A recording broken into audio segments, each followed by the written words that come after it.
Hello and welcome to another episode of the Rowntree Gardens podcast. My name is Elias Rodriguez and I'll be your host. Today I have the pleasure of interviewing with Joseph. Joseph came from Kauai and he was in the Hawaii area before it was even a US state. While he was there, he experienced some pretty dramatic, world-changing events, almost firsthand.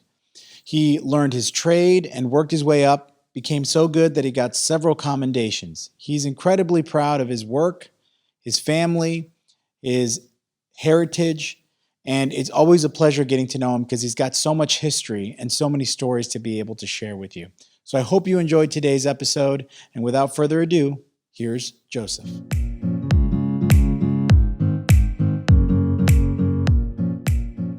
Hello, Joseph. Thank you so much for joining me today. It's my pleasure. Go ahead. We're going to be doing a little bit of an interview to get to know a little bit about your life. It's been a very interesting life, and I'm hoping that we can delve into it a little bit and find out a little bit about you. Does that sound okay? Yeah. So we're going to start off with an easy one. Where did you grow up? Where were you born and where did you grow up? Well, I was born in the island of Kauai. That's in Hawaii. In Hawaii, okay. Kauai is... Kind of back in those days, Wow. Everything was rough. And what do you mean by rough? What was rough about it? Oh, well, you work in the fields and hard to get schooling. Oh, yeah? Schooling was far away. You work hard. And what were you doing in the fields? What kind of work was being done in the fields? I started working in the fields when I was 14 years old. Wow. And Sugarcane, do you know about sugarcane? Oh, yeah, definitely. Hawaii, they were supplying all the sugar for the Wow. For the mainland. And it's a big industry in Hawaii. So they brought a lot of people there. My parents from Portugal, Madeira. No kidding.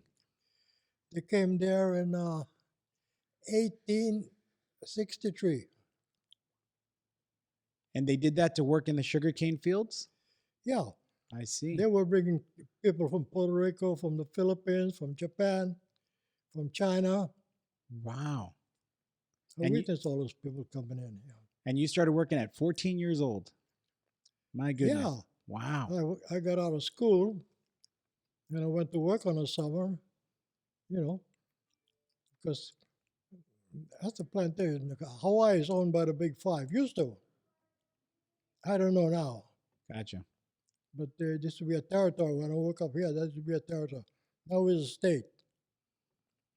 And, and they were brought there to work in the fields. And did you live in Kauai most of your life? Yeah. How old were you when you moved out of Kauai? Well, I was 19 years old. And where did you go? Honolulu. Honolulu. Oh, okay. Where Pearl Harbor is at. Was it a big change in lifestyle? Yep. Honolulu was kind of up to date, they had cars, but in Kauai, no. Just like living out in the hills over here. Wow. There's no electricity there. And they had a lot of water because it rains a lot over there. And everybody used to work hard. Wow. There's no tractors. Just all by hand. Now you say you want to talk about me or you want to know how the islands were run in the 1920s? Well, no, it's just interesting to hear about it, that everything was done by hand. And so you had gone to Honolulu and it was kind of like a big city. It was a big change from Kauai. Yeah, well, everybody, see, back in the plantation, they pay you $1 a day. Whoa. Everybody get $1 a day. And it looked like everybody a lot of people don't even go to school over there. Okay. The law was bad over there. There was no law, no policemen, no nothing. Let's talk. You want to talk about me? You want to talk about this? Well, it's a little bit of both. Anyway, I'll tell you. So me, I went to work, and I worked. I don't know how long, but I don't think of the dates. Maybe 8 months, a year. Then they had a mill where they had a shop, machine shop, and they Then the tractors were coming in, trucks were coming in. Okay. This is the 1930s then, early part 1930s. So I was fortunate enough as a kid, but a 15-year-old kid, so I went work in a shop, in a machine shop. Wow. And what were you doing in the machine shop? What do you do in A machine shop. See, you don't work in a shop. You got to work in a shop to understand Sure. what I got to tell you. Like I told you, I'm going to say this to you. If you go to my room, I show you I got a lot of citations about working. I'm a terrific machinist. And so Machine, what does a machinist do? For someone that's never been in a machine shop, what kind of things does a machinist do? machine shop is a master trade of them all. Wow. You machine things. You machine steel, material, everything that's in your car is built by the machine, is the whole engine. Wow. And so that's what you were doing every day. Since 15, you said? At 15 years old, you were already No, you go there. in a I machine work in a shop. I used to sweep and trade pipes Wow. and run a drill press. Take a lot of machines. You can learn it all. It's so big and so Sure. so powerful. Wow. In 19, how I got to Honolulu, because all the young people that, not only me, but this was the depression. Okay. How to get work. You could work in the fields, they hire you, yeah, because when I was 19, I left home. Where I was going, I don't know. Okay. So I got to Honolulu, me and my friend. He's a couple years older than me. Okay. And we stayed in a community, one-room hotel for a couple of weeks. And I found a little job down in there are little shops down in the waterfront. Then I looked in the paper, they were hiring Pearl Harbor. They were having this thing with Japan for a long time. They were building Pearl Harbor. That's a Sun-Run base. I'll get to that later too. I'm telling you what I did. Sure. Yeah. So me and my friend, we went down, took a day off, and I went on Pearl Harbor and filled up an application. You know, you got to fill up. You got to come. You got to fill up application. They were very strict with it. They only hired the best. So no, me, I'm just a kid, a dumb kid. Okay. No education, no nothing. And they hired me.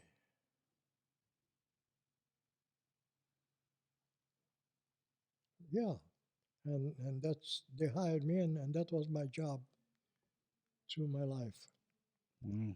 It was the beginning of your life's work Well, the right there in Pearl plantation, I was Harbor. born and raised in the plantation. Sure. But machinist, it was the beginning of your life's work right there in Yeah. Pearl Harbor. That way you learn. Okay. With all different kind of machinery, gear cutters, bullets, you know, slab mills, horizontal mills, you know, drill presses. The government got it, but the plantation didn't have that. Sure. They had a couple little lathes, you know, you just trade pipes and, you know, with over the everything. And how long did you work at Pearl Harbor? So that's for one year. Then I figure, well, in 1 year, who cares, you know? Me, I didn't know where I was going. I was a young kid, stupid, back in the plantation, and they kind of brainwash you over there, you know. But you did the work out in the fields. But young people want to get out of there. Hmm. And so after 1 year, the boss came up to me and said, "Hey, kid, you got good ability, but we're gonna keep you. We're gonna keep you, give you probation for 1 year."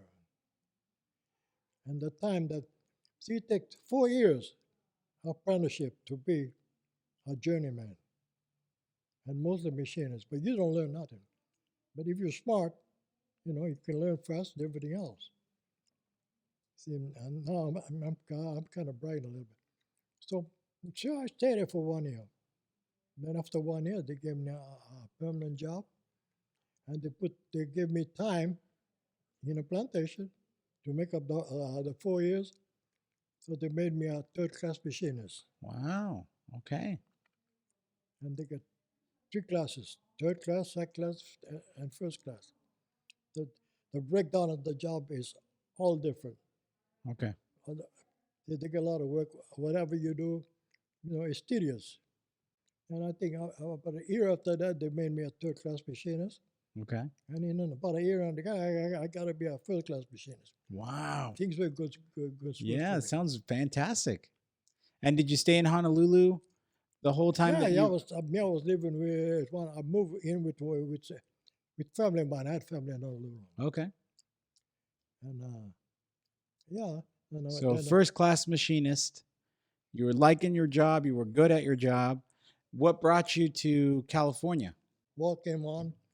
You know, World War II? then they draft me in the service, and then What branch of the military did you serve in? uh, What army. army? Okay. I was in the ordnance as a technician. They drafted me. Because you were a machinist, they had a Yeah. lot of use for you. See, they look for people with technical ability. Sure. So I had my little boy. When I went on service, he was a little baby, couldn't even walk. When I came back, I'll show you the picture of him over there. He was almost 3 years old. Wow. Me, I didn't want to be in the army. Me, I didn't want to be drafted. Sure. I'm telling you now, I'm not too proud, because I used to, as a technician, you do is repair stuff. And I was shipped to New Caledonia in a war zone, what they call that, combat zone. You got to go to the Philippines, Iwo Jima, Guadalcanal, Espiritu Santos. You travel and fix things. Even in Australia, they had ambassadors over there. This country higher, as a technician. I was stationed in New Caledonia. There's a French colony. They had French people over there, Umbangas, Vietnamese. And were you working on like yeah, I was tanks working, and? taking the generators. Yeah, they had trucks, they had tank, they had everything on it. That was the base. So you were busy the whole time. Huh? You were busy the whole time fixing and working on that things. was a good life. I was thinking I had a Jeep to myself. If I had that life in Hawaii, I would have stayed at least there. But Sure. I had a job waiting for me at Pearl Harbor. Sure. I knew when I come out, I could then me would be a veteran. In what veteran they get a veteran. So me I got out in 1946. And I didn't want to go to work, so I started a chicken farm, but they didn't work out. So I went back to Pearl Harbor. And over here, Long Beach, they started that thing. It's Cape Cod now, the missile. Oh, okay. So they hadn't bought applications if you want to, looking for machinists to work with the engineers. So I filled up the application. In 1958, they hired me. and off you came to California, Long Beach. You Yeah, said. Long Beach. Long Beach. That's how I got to Long Beach. And how long did you work there for? Then I work in Long Beach. Then I work with the engineers on a missile tank. I took care of the heavy work, the heavy machinery, all the big machinery. I got pictures and all, but not at my home. My home. Then I worked there, and we had a thing going. I worked with two engineers, and we had a thing going. Then they took it to Cape Cod. They took it away from Long Gotcha. Beach. I think so. I don't know. I just was working, and Okay. that's what they tell me. Wow. Well, that's a great transition. So you started Pearl Harbor. You ended up getting drafted and serving in the military in the Army, the whole time practicing your skills. And then you came back to Pearl Harbor and eventually ended up in Long Beach. Yeah, in 1958, I came to Long Beach. Wow. That's amazing. And you had a fantastic career that you're proud of and put a lot of work in. One of the things that it's up to you, we don't have to talk about it, but I know that you had an experience in Pearl Harbor in the beginning of World War II, and you kind of had a firsthand experience of how things were that eventually got us into World War II. A lot of people ask you about it. Sometimes it's not No, something you well, necessarily want to talk I about. tell you what, like I told, if you want to ask me a question about Pearl Harbor, you can go right ahead. Okay. Well, I Because, wanted to see. Tell me a little bit about that day, and how that was for you. well, actually, about the fighting, uh, I was there when they were bang, bang, bang, here, but I wasn't in the shop. And it was also, you see the paper. I think But you seen the paper. yeah, but tell us a It little was bit all about it. smoke. And the Arizona, see, between Pearl Harbor and the next building was across the water. It was Fort Island, they call it. It was a she-based uh,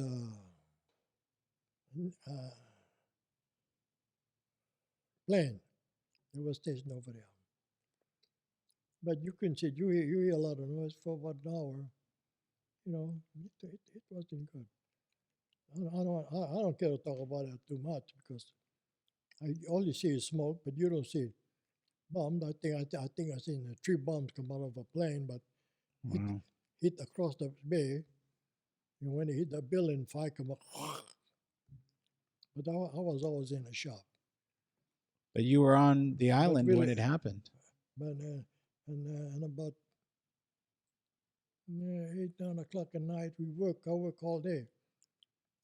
But 8 o'clock at night, 9 o'clock, they start bringing the. I don't know if they was dead or one. They brought a whole bunch of people in the shop. They line it. We had a big shop. So they line it. You know, Wow. some on the floor. I don't know. I wouldn't go near. I was afraid to even go near. I was working on a machine Sure. out by the elevator. But you look down and you see they never had element service. Everything was so screwed up at Pearl Harbor. They never had nothing.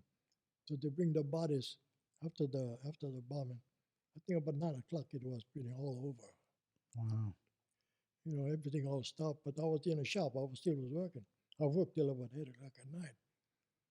And then about 8, 9 o'clock in the evening, what they did, they went paint the headlights from our car. They got a parking spot where we parked the. I think there in Peter somebody went and paint all the headlights with black paint. So they didn't want no. They don't want no lights. But it was hell from there. Just living there as a civilian. You couldn't. The lights was off. It was like for I don't know how many months. I don't remember. Everything was ration. You couldn't buy a car. You couldn't buy furniture. They stopped everything. Everything completely Food, changed. like they do. People, the food. They don't have too many markets over there. There are a lot of small Japanese people building markets. So, they want 1 quart of liquor a year, 10 gallons of gasoline a month. No, 1 quart of liquid a month, 10 gallons of gasoline a month. Wow. The government took everything. Well, But thank you that's, for sharing. I know sometimes talking about your experience at Pearl Harbor isn't always your favorite thing to talk about, so I appreciate you telling us a little bit about it. I have one last question for you, Joseph. Are you ready for this one? yeah. If you had to give some advice to a young generation of kids growing up that might be going to college, what advice might you give somebody that worked for you in your life? Oh, I was a disciplined person, and I was committed to my family. Disciplined and committed? Yeah. Me, I was like this. Now I'm getting as old as I get, but I used to exercise and I played baseball and I wrestled a little bit. That's committed. I exercise every day. And it seems like you had a very full, wonderful life. 65 years married, 5 children, machinist that got commendations and all sorts of wonderful awards. You experienced some pretty world history and world changing events firsthand almost. So I think that's a lot to be proud of, and it's a lot to be respected for. And I think I'm really glad that you are here and that we're able to hear these stories and we're able to find out about you. And it's just a lot of wonderful history. So thank you for sharing that with us today, and I appreciate you being on the show today. That's my pleasure.